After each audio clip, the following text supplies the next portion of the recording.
Welcome back, everybody. So we just got the new shift lever on the KLR after last one cracked on us over the weekend, and we will test it out and go for a ride.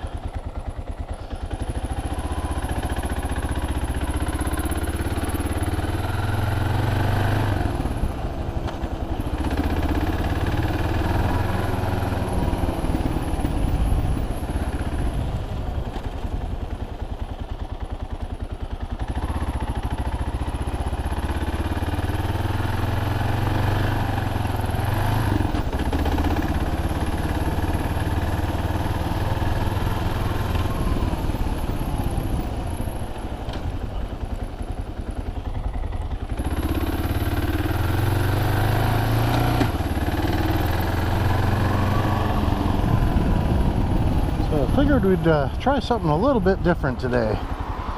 We keep going down this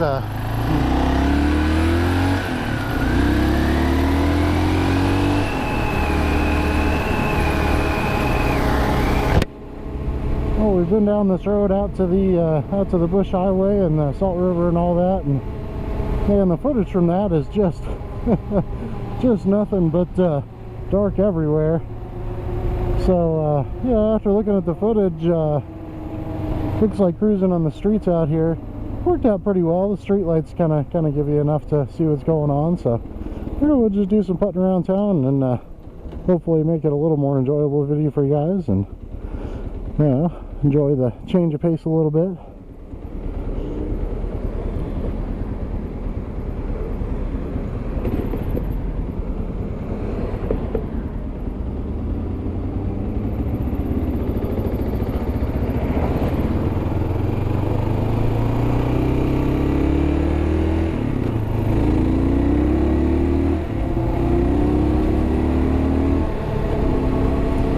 I did not even know that this was an option until I started looking for a replacement shift lever, but the KLRs, that I'm sure tons of others out there have an option for different length shift levers. So I went with a 1 inch longer lever, which I'm really hoping is going to work out well when I get back out into the dirt next time. The riding boots just had such a hard time shifting this thing when I was standing up. I'm really hoping that this longer lever will help out with that a little bit.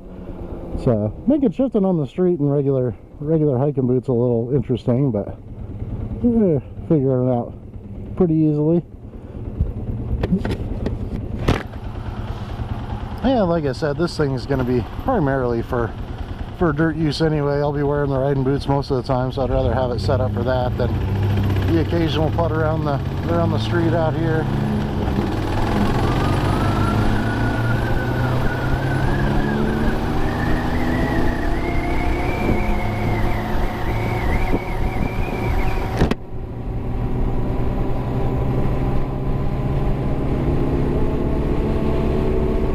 So one thing I've been thinking about lately,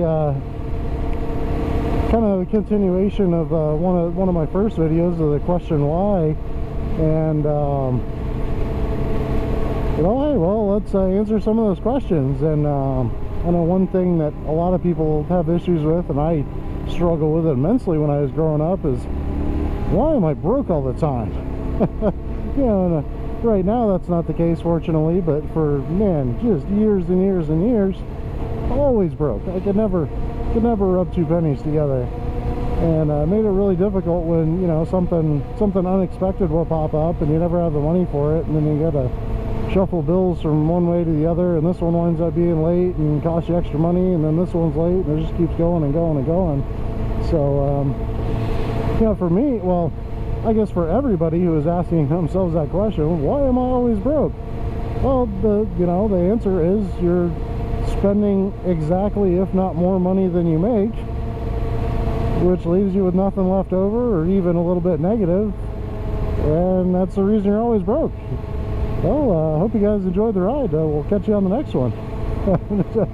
Just kidding. But you know, I know it's absolutely not necessarily that easy for everybody. So really all I can speak to is you know, some of the things that I've gone through, and some of the tools that have helped me resolve that situation in my life. So, but yeah, it does boil down to exactly that. You know, the answer to the question why I was always broke, me personally, I always spent exactly as much as I made, if not a little bit more.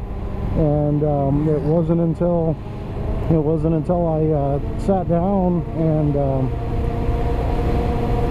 and accounted for every single penny that I was spending and looking at where my money was going that I was able to make some changes. And so a couple tools that I used to do that.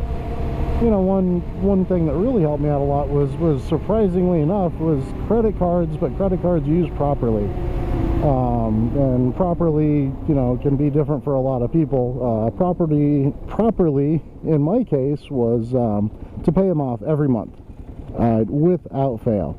I think since I started using credit cards on a regular basis, there maybe been 2 months where there's been a little bit of a balance left over at the end of the month. But aside from that, and this has been going on for 5 or 6 years, aside from those couple times when things just happen, those suckers are paid off every single month. And what I did was, you know, I had to start out the route of getting a secured credit card. And, you know, a secured credit card, you give the bank a couple $100, and however much money you give them, that's your credit limit. So if you default on the thing, they're gonna take your deposit and settle the debt, and there's no risk for them. And that happens because, you know, if you are in that category like I was at the time, you're such a high risk to credit lenders that's the only way that they could ensure that they're gonna be able to get their money back if you're not able to pay your bills. So that's what I did. I had a $300 credit limit, and I used it to pay for all my gas. And that way I was able to track every month exactly how much money I was paying in gas, and did that for quite a while. It actually did not take long before the bank extended my credit limit and actually refunded my deposit. You know, when you're picking yourself and your finances up, getting that money back, man, that sure was nice. Even though it was only a couple $100 at the time, man, that was nice. But anyway, yeah, so you know, increase the limit on that, and then after some time, when I was able to build my credit up, and applied for another card. And the reason for that one was, well, a couple of reasons for that. The primary one was I wanted to start tracking how much I was spending a month in food, and I couldn't do that with just the one credit card because I was using that one to track how much I was spending on gas. So now I have 2 credit cards. I have one that I put all my gas purchases on, and then the other one was all my food spending on. And actually I kind of take that back. So the credit card was all of my food expenses at the grocery store, or like day to day, you know, go out and have fast food once in a while. But I also like to eat out, and that can be expensive. So what I did is I didn't put, every time I went to eat out, I would pay that for my normal debit card, my checking account, and just track that again, keep track of that. But that way I could differentiate between, okay, how much am I spending on, you know, just regular food that you need versus the expense of going out and eating, and you know, how much of the want. And what I found was I was actually doing pretty good. I was spending about $100 a month eating out, and then the rest was on like food from the groceries or occasional, you know, gas station or fast food here or there. And you know, it was really good because I was actually doing pretty good on that one. You know, $100 a month eating out wasn't too bad at all. The amount I was spending on food every month was more than reasonable. So with those 2 things out of the way, then I could really start focusing on all of the other stuff. And one of the big helps there was when I was, you know, because I had tried to go through and figure out my expenses previously. And when you're spending everything on a debit card, or, you know, if you're paying cash for stuff, you can't track it that way. Or, yeah, you can, but it's real hard. You know, it's so hard to figure out where the charges came from if you just go back a month and look at your bank statements. You know, because most people at the time, myself included, you know, I'll have 100 transactions a month on my monthly bank statement, and yeah, sorting through that was just a mess. So once the kind of smaller expenses like the gas, you know, gas, food, all that fun stuff, once all that stuff was sorted out and I had a good handle on how much I was paying for all that stuff, then I started going after the rest of my expenses. And you know, this guy right here is one of them. I am definitely a car lover, and you know, obviously I like motorcycles, and you know, I engines and tires, and I'm there.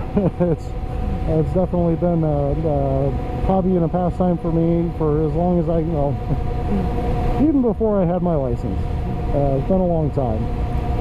Yeah, I was spending way too much money on, and not vehicle maintenance, but just things that I wanted to do to my vehicles. You know, I do the off-roading, rock crawling thing, and that can get expensive. I've got an older car. I don't know if you'd consider it a classic, but I like it, and it's an old car, and you know, old cars take money, and just spending tons and tons and tons of money on that kind of stuff. And what I found was, so it, you know, that's another thing I probably should have mentioned at the start of this, is the process to change your habits, to stop being broke all the time, for me anyway, was a years long process. You know, I collected a year of my financial data to really get a grasp on everything that was going on, before I was able to really start making some significant changes on stuff. And it was that year of spending on vehicles that really just woke my eyes up to, oh wow, yeah, I can't keep doing this is not good. So yeah, the following year I was able to cut that in half, and I kind of set some goals for myself. So I'm like, okay, this is what I'm spending. You know, it's still my hobby, still my pastime, still what I want to do. I'm still going to spend money on it, but I got to cut it in half. And the next year I cut it in half. It was great. It worked out really well.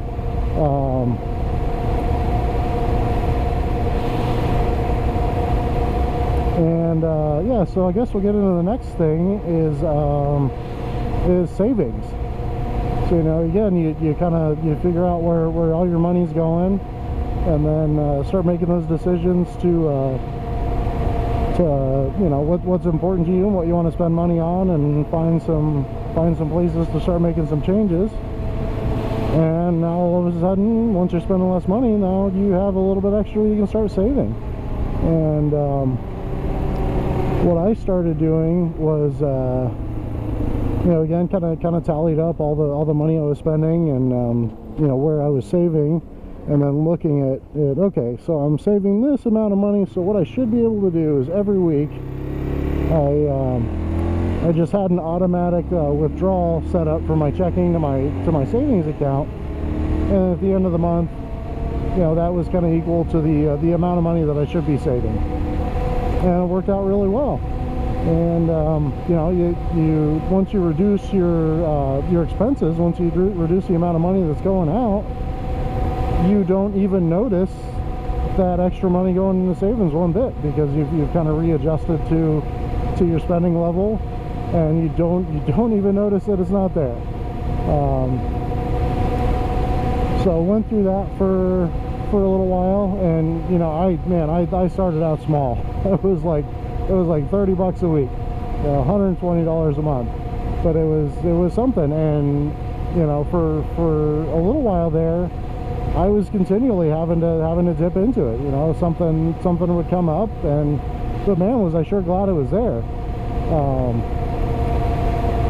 And then the better that I got at managing my expenses, you know, the more I was able to save, and I finally got to a point where, you know, I'm looking at my expenses and I got everything sorted out, and I'm like, okay, I should be able to put this much into savings. Let's take it to the max, and do it until it hurts. And by hurts, I mean, you know, at that point, I was used to the money going into savings and didn't miss it at all, and I was doing just fine.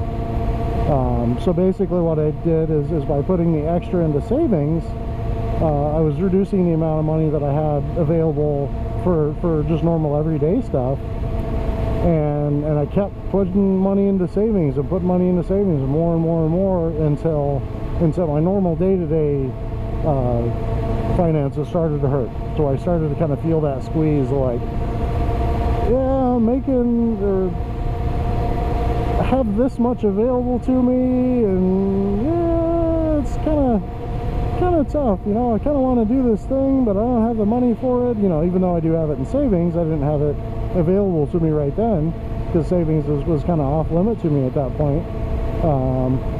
So yeah, once I hit that point where I felt that squeeze, you know, I just backed off a little bit to where I was able to still live a comfortable life, and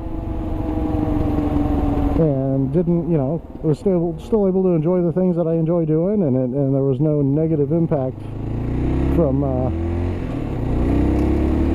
not having enough money to spend. And I was putting tons and tons and tons of money into saving at the same time. It was absolutely amazing. So, well, for me anyway, that's kind of the long and short of how I was able to pull myself out of constantly having to ask that question, why am I broke all the time? So hopefully that's something that you all might find useful, and something, you know, maybe some methods that you guys might work for you, and something you're willing to try.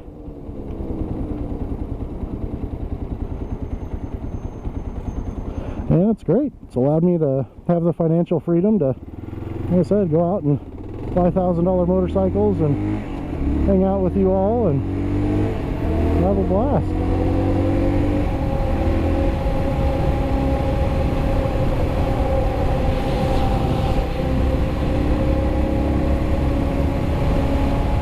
And at some point in time here, I need to figure out where I'm going, because we're back into these dark roads and stuff, and I actually haven't been paying attention at all to where I am, so let's work on making the journey home. Have to see if anything else pops in my mind that might be useful or not.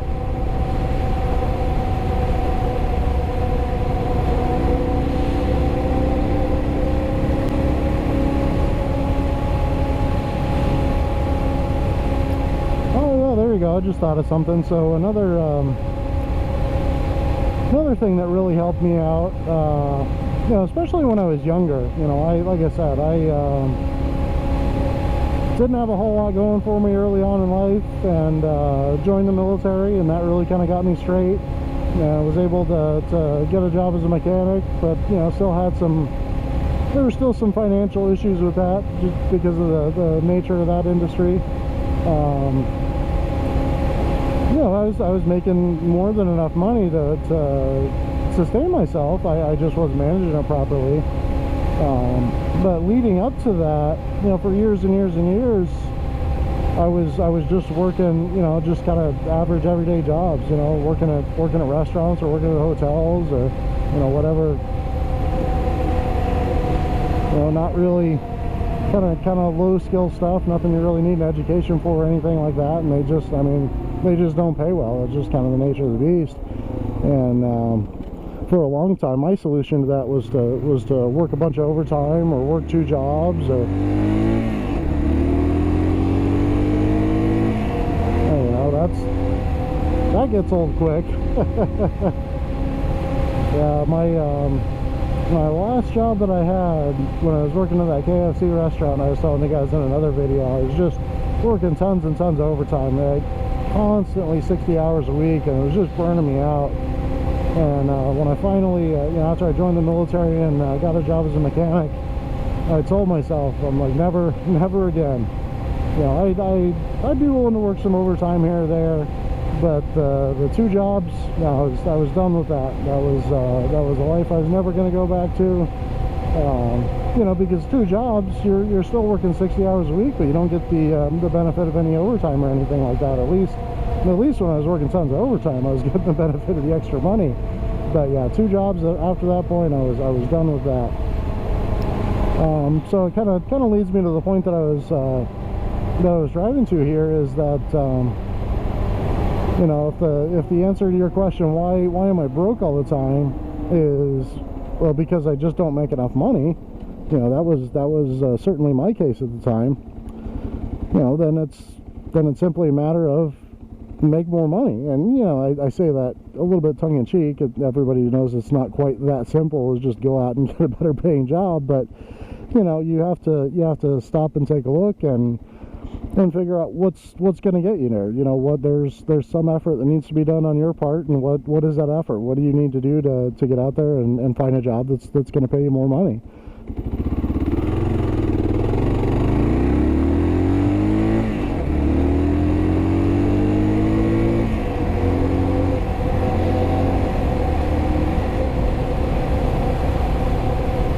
Again, in my instance, it was pretty easy to answer that question. Like I said, I'd always loved cars, always loved working on cars. Even in high school, I'd wanted to be a mechanic anyway, so that was a pretty easy decision for me to make. It was a little bit difficult to do all the things that you need to do to get there.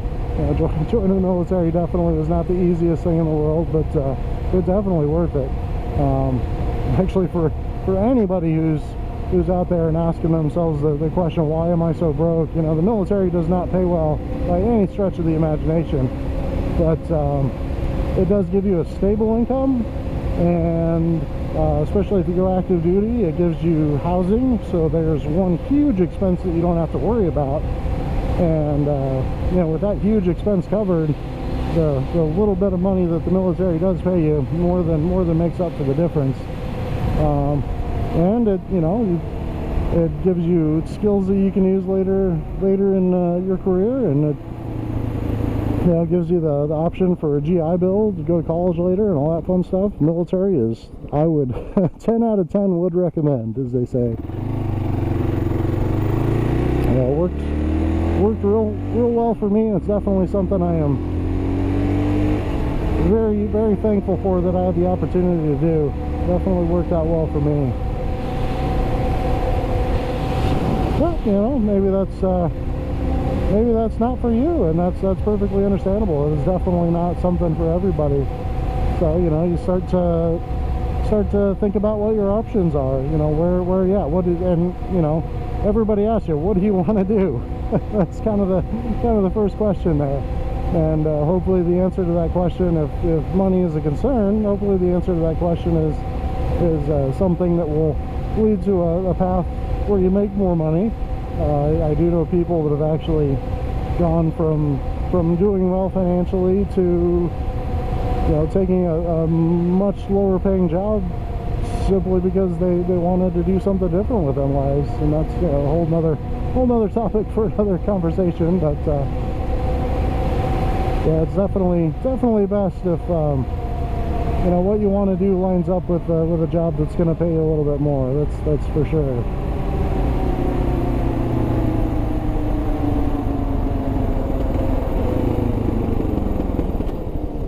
Now, and another option out there is, and this may not be for everybody, but this is for the people, especially if you're making enough money, but you're always broke.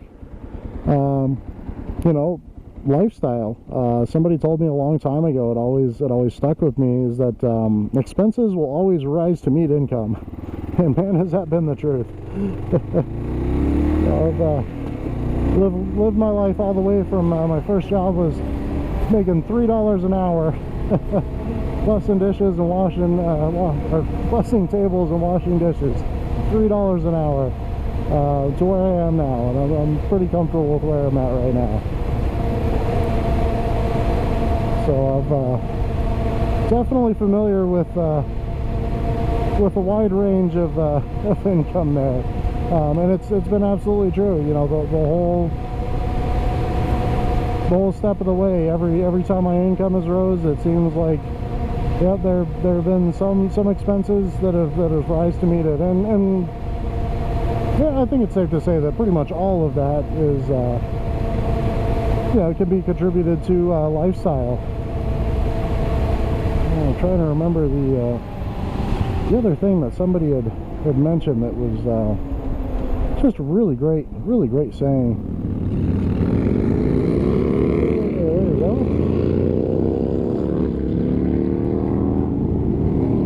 Ah, yeah, I remember now. So somebody said that you can spend your money on two things, savings or lifestyle, and boy is that sure true. You know, that whole expenses rise to meet income thing. You know, you make more money, and you know, you start maybe start running in some different circles, and the lifestyle is definitely going to change, and there might be some expense with that, and that may be a great place to save money.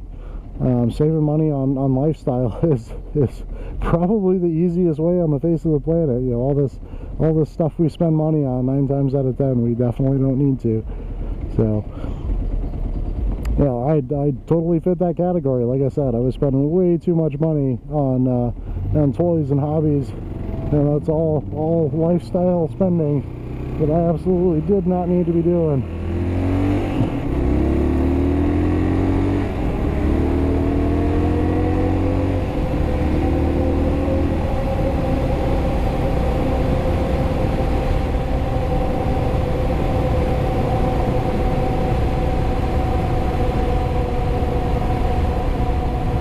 So yeah, anyway, I think that's a pretty good place to leave it at right there. Covered quite a few things. You know, again, hope for you out there watching this that you know, you may have some questions for me or some things you'd like to talk about, and feedback's always welcome. Again, like I said, I am for sure a you know, a pretty amateur rider still, so any feedback there, absolutely looking forward to it. And you know, feedback on anything on the channel, you know, the video quality, the audio quality, any other criticisms of me, more than welcome. Yeah, it's been fun, and once again, I hope you guys enjoyed. Thanks for coming along for the ride.